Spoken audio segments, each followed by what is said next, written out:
It's a damn inconvenience sometimes. It's inconvenient to be an artist. It's costly. By the time you finish something, nobody knows what all you put into it. But you have to use your voice in some really creative way or it will turn on you. There's nothing that makes me happier than when I'm excited about a new idea that I'm working on, even if physically it's killing me. And I do call this the spark of the infinite when an idea comes through. My art isn't my therapy, but it is my sanity.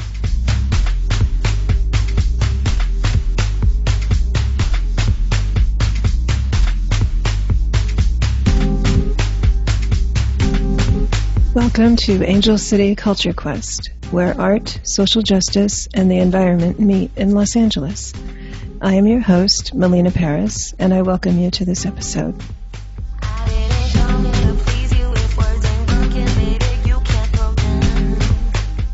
Hello, and welcome to Angel City Culture Quest. Today, I'm thrilled to bring you a conversation with Karena Massengill and her birds, Allie and Cleo. Karena is a prolific artist who lives in the harbor area of Los Angeles and San Pedro.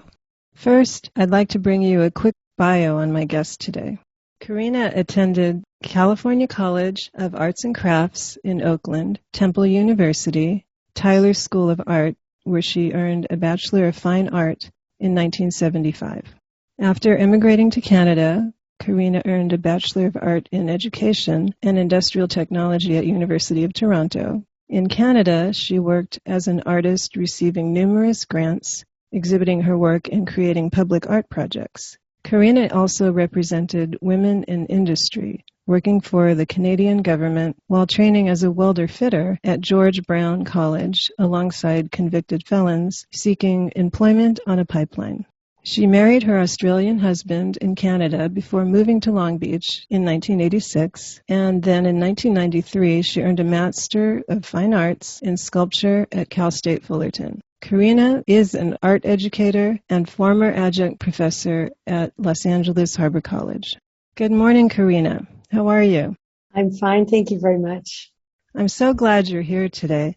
I'm very excited to host you, and I'm excited to get into the work that you do. First, I want to give a little bit of a background on you, where you come from. Karena is originally from Ukiah, California, which is about 120 miles north of San Francisco in Mendocino County. And a fun fact, Ukiah is known for its nature, organic wineries, and renewable energy sources.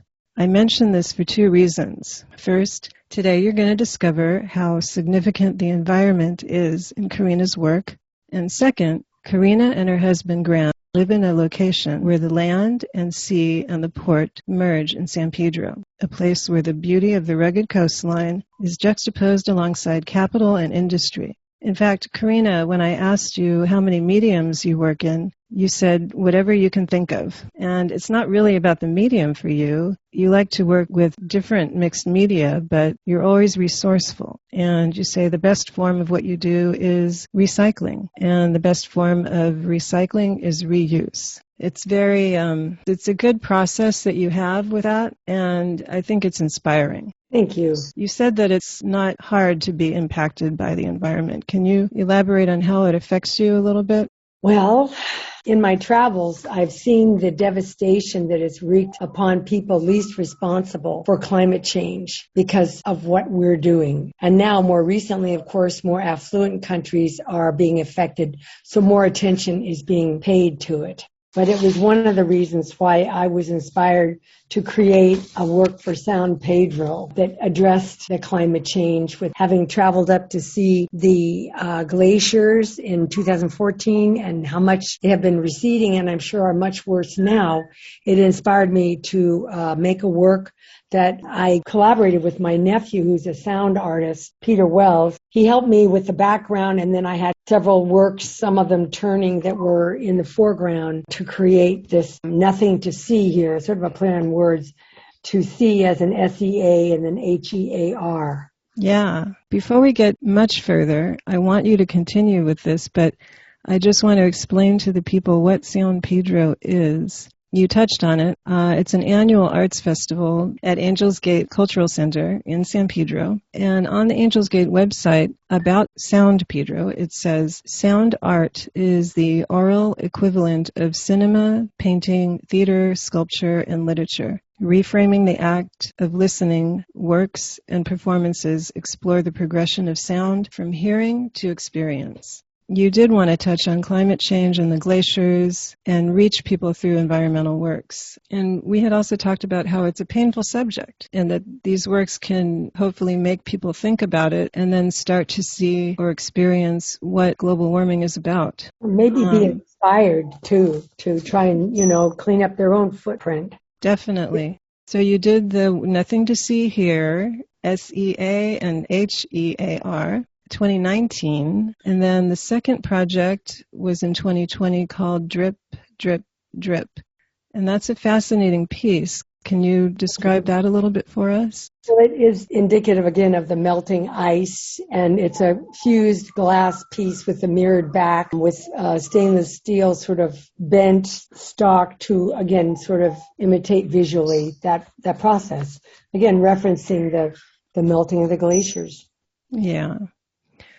And that piece, Drip, Drip, Drip, was related to the time that you visited the Southern California beaches right before you went to college. You spoke about hearing how the water sounded hitting the rocks, combined with your visual experience of seeing all the people and sounds and wanting to replicate that sound.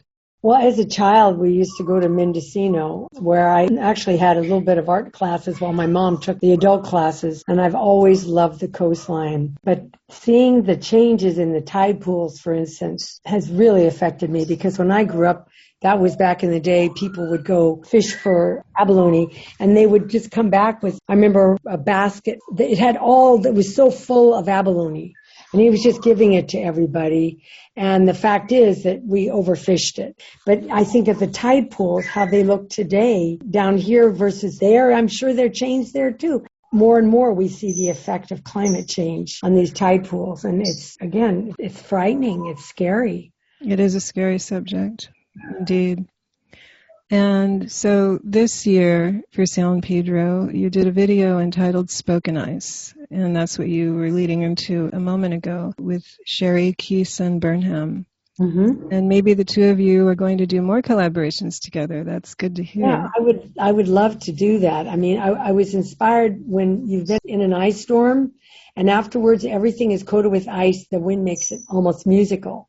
So I had this idea to take blue glass, and I broke it and strung it together in a tree down on my property, and the wind made a beautiful sound that I could incorporate within the video. And then also photos from when Graham and I did, see the melted glaciers, sadly, and some of my artwork that has addressed this. And Sherry did a wonderful job of integrating the images together. It is on YouTube, Spoken Ice. My YouTube channel is just Karena for Art.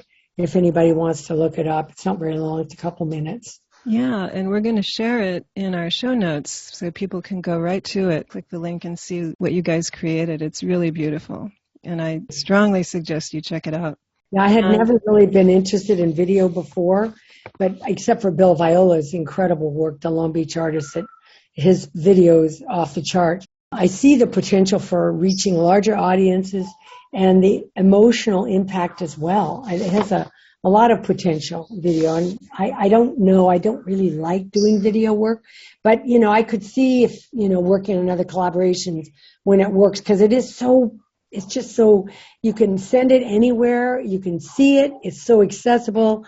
It's a tremendous opportunity to communicate with a larger audience. Yeah, and you mentioned that was one of the reasons it's like a new language, and you said that you liked working 2- and 3-dimensionally. Mm-hmm. And that's interesting about approaching it like a new language. Thank you. Some people respond more to works on the wall. Some people respond more to something they can walk around.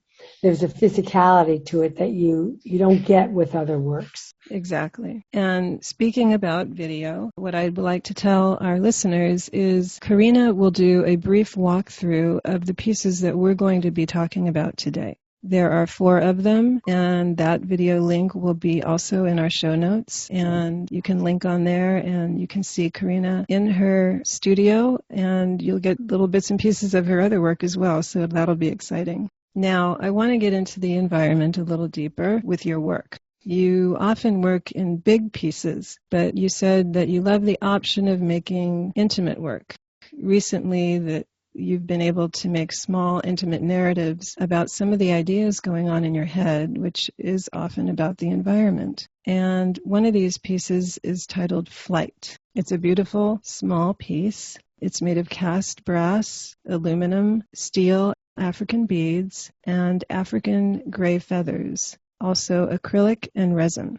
And just to try to give the listeners a feel for it, within a frame of resin, I believe, the cast brass, it looks like sturdy tree branches. They are crowned with a bold black and white bead, and fiery red feathers emerge from the branches, punctuating the scene, while along the bottom and coming out from the branches, metal loops swirl like a continuum of energy. It's a beautiful, striking piece, Karena. Oh, thank you so much.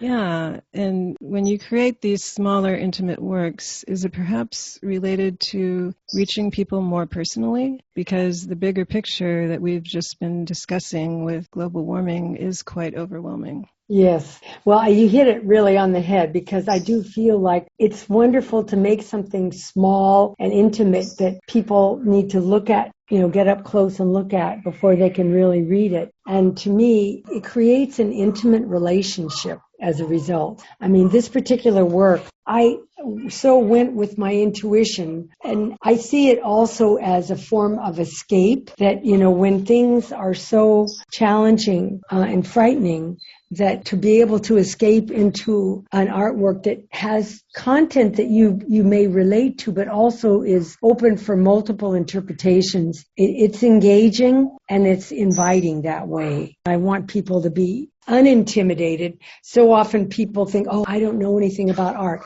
Baloney, you know what you like and what you don't like. You don't have to have classes about art to just have your either visceral or just gut reaction to something. Yeah, and what inspires you, exactly. Can you speak to how your travels have inspired your works? Oh, yes. I mean, traveling has been tremendous for my artwork for multiple reasons. Seeing different cultures firsthand from around the world, for me, it emphasizes that we're all the same on so many levels. And in a sense, we're all family. I think that is so important. I mean, if people traveled, we wouldn't have bigotry, because people would just relate to each other and see how we're all the same, even though we have our different idiosyncrasies. We're all on this planet together. And I just wish there were a way that people that are so ignorant that can be bigots could just have a wider exposure. And maybe it's naive, but I believe that they wouldn't be so prejudiced, and maybe we'd have less problem with hate crimes. I don't know if that's true, but that's what my wish is. I agree with you. I agree 100%. And you also mentioned about artists keeping up on doing their work. Yes. Sometimes they don't do that for various reasons.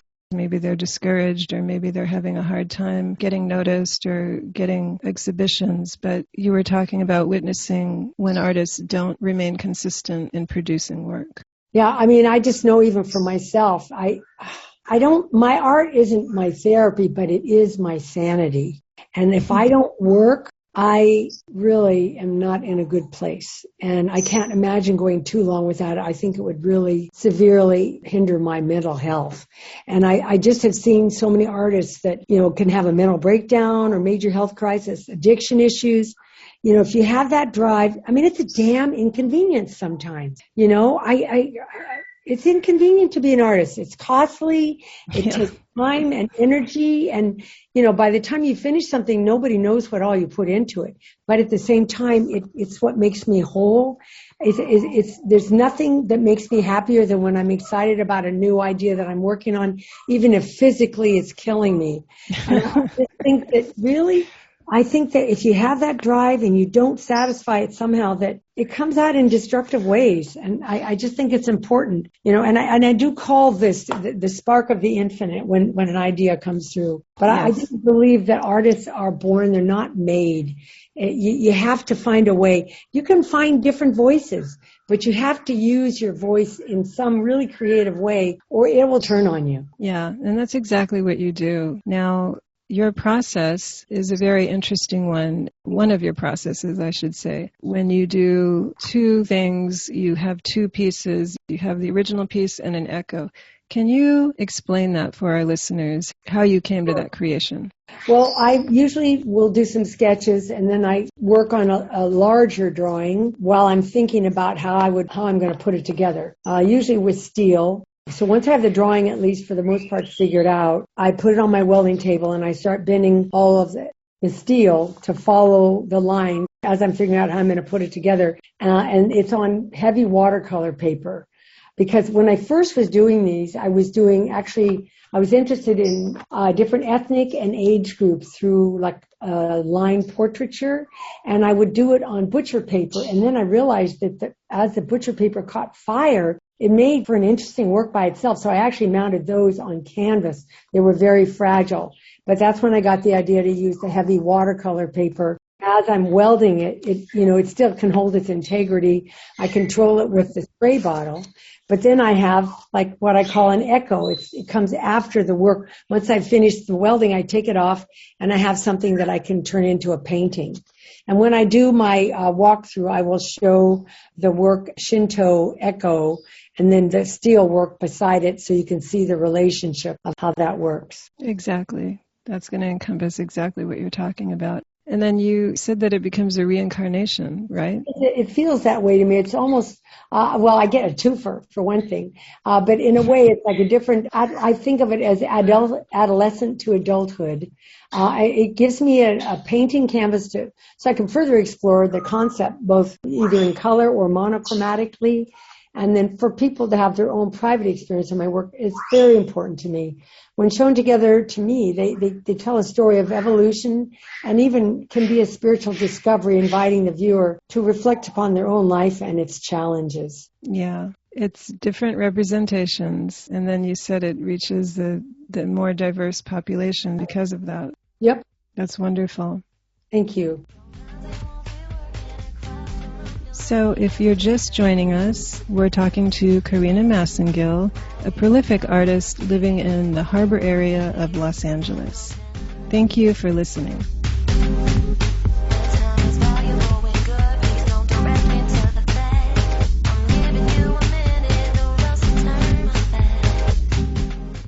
So next, speaking about environment, we're going to move to trees.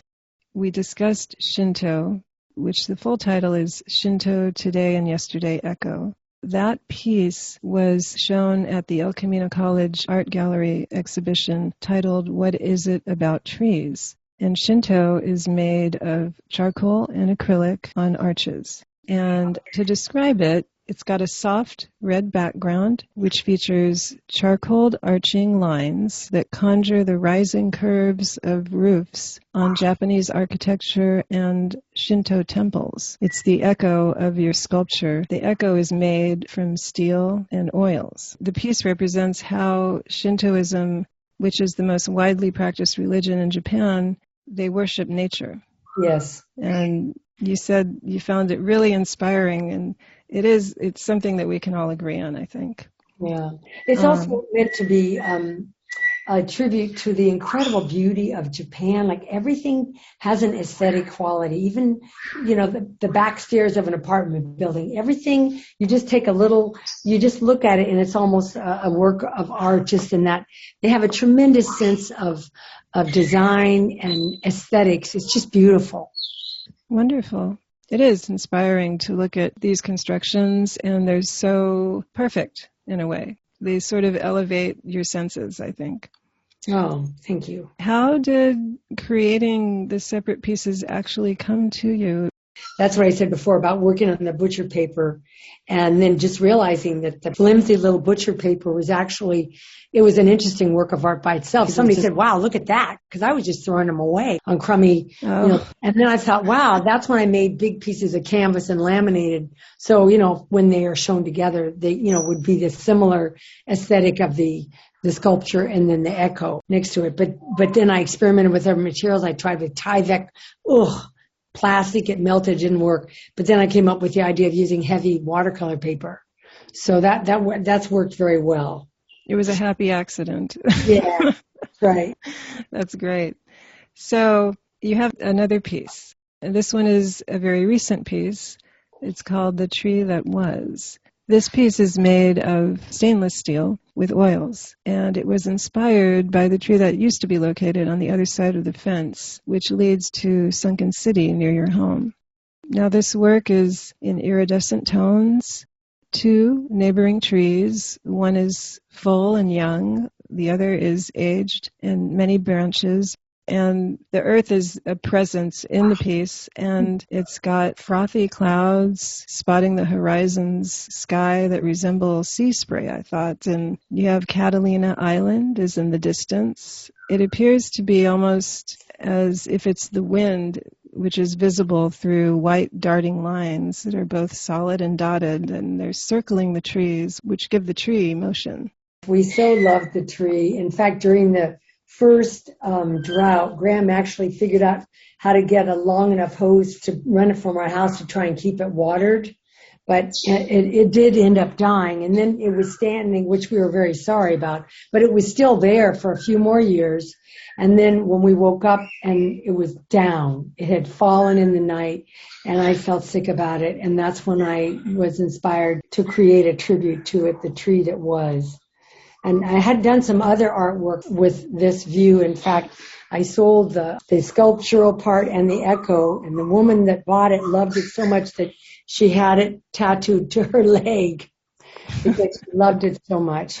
But yeah, I mean, this is just, again, represents trees that are dying all around us. So many trees are dying, and it's just scary. I mean, we just have to pay attention to climate change and hope that the people that can really affect change, the big businesses, will realize that they can make money but with green energy and just try and put their energy, or we're going to do ourselves in as a species, and it seems to be happening more quickly all the time. I know. It's alarming. And a lot of this has to do with social justice, especially when it comes to the Amazon. But speaking of social justice issues, and as we touched on, you are an activist as well, and you attended your share of rallies and protests, especially in the last year or so. You also were inspired by this and created a piece called Shattered Lives. That piece was in an online exhibition at El Camino College from October of 2020 to January of 2021.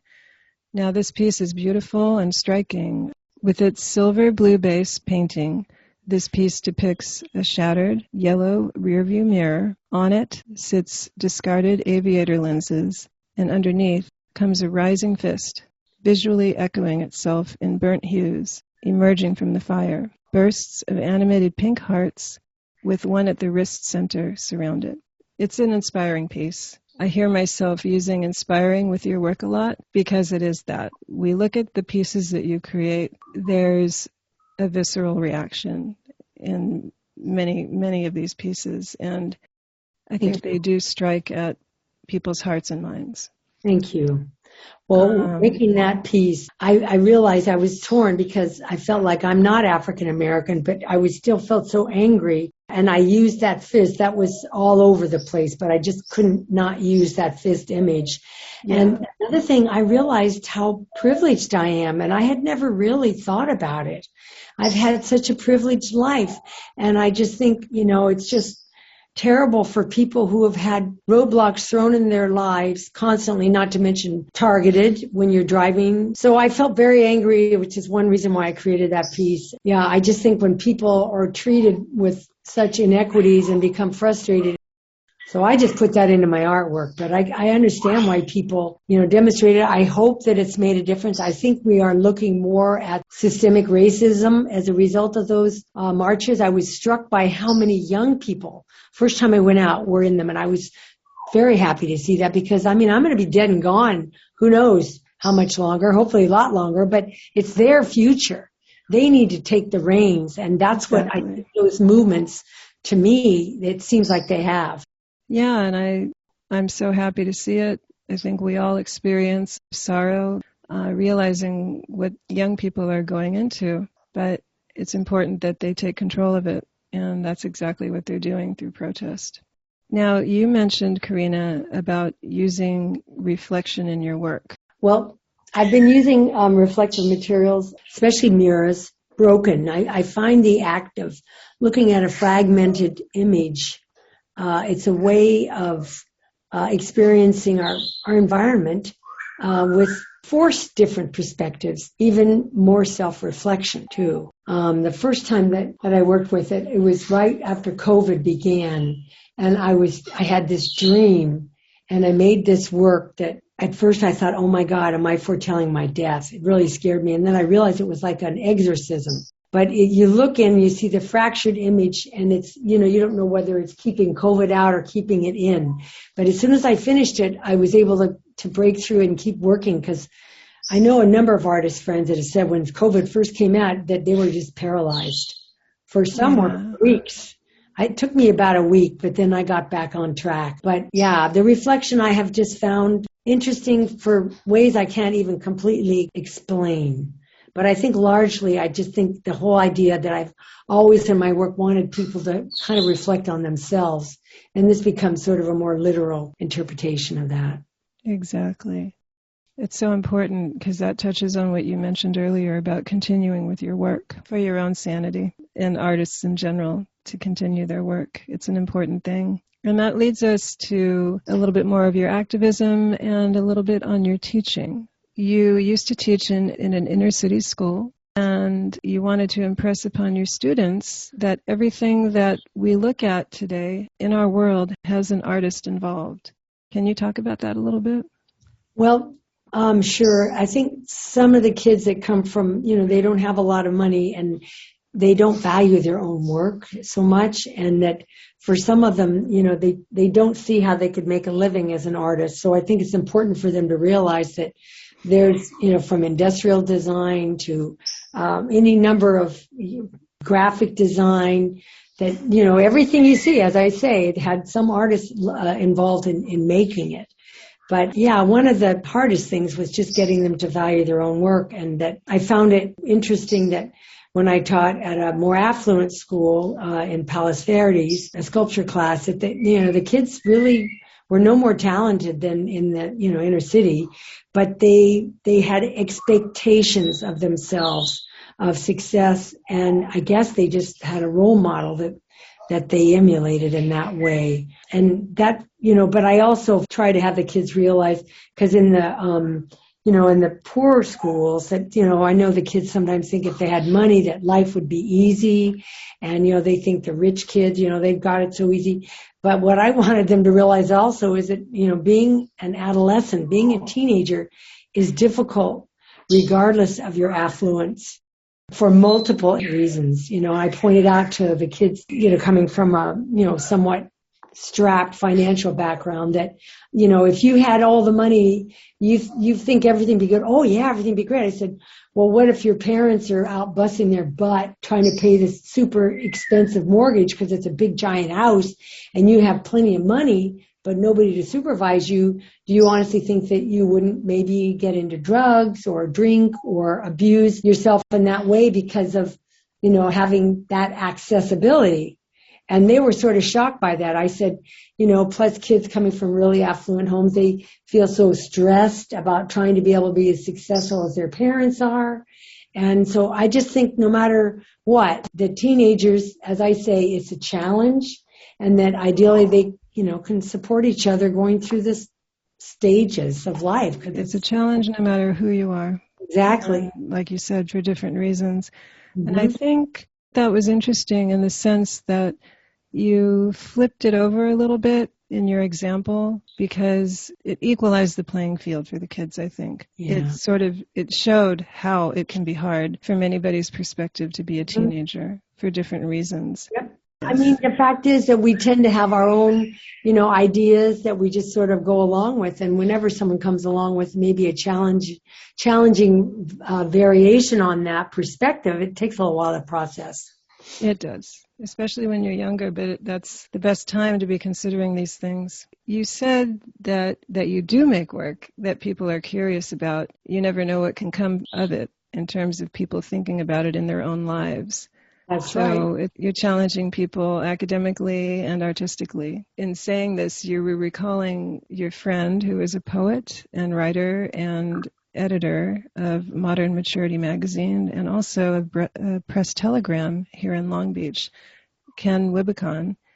You said that was something that you both felt strongly about as artists, the responsibility to make people think and feel.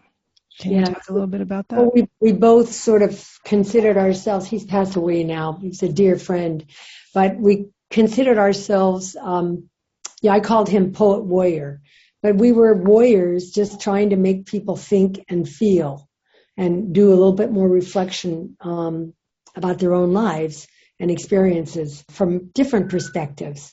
And then that actually brings to mind about the public art. Why I see public art so special is because, it's a lot of trouble. It takes years to get it off the ground. But it's exciting because, many people in the public who would never or who have never been to maybe a gallery or a museum see the work, and it provides an opportunity to provoke conversation and self-reflection, which I think is very exciting. It is. Yeah. And we always need more public art. I agree. Well, Karena, this has been my pleasure to talk to you. I'm so happy to have hosted you on Angel City Culture Quest. Can you please tell us a little bit about your present and upcoming exhibitions? And can you tell us what your website address is? Sure. I'm presently in the Greenlee art space. It's called Rooted. It'll be on until October 9th. It's partly for a fundraiser to help create artist workspaces in India. And then I will also be in a show at SOLA. It'll be opening on November 13th, and it's part of the critical response process. It's a group of 12 artists that have been working together for over a year, and this will be the culminating opportunity for us to show our work together during the pandemic. Wonderful. And what is your website? My website is Karena, Karena, and then no space, Massengill, MASSENGILL.com. And I also have an Instagram, I guess you call it my handle, is Karena, and then the number 4 art. And you can actually look up my YouTube videos too if you go to YouTube and put Karena 4 art. Wonderful. Karena Massengill, thank you so much for being here today. Oh, well, it's been a pleasure. Thank you so much for inviting me.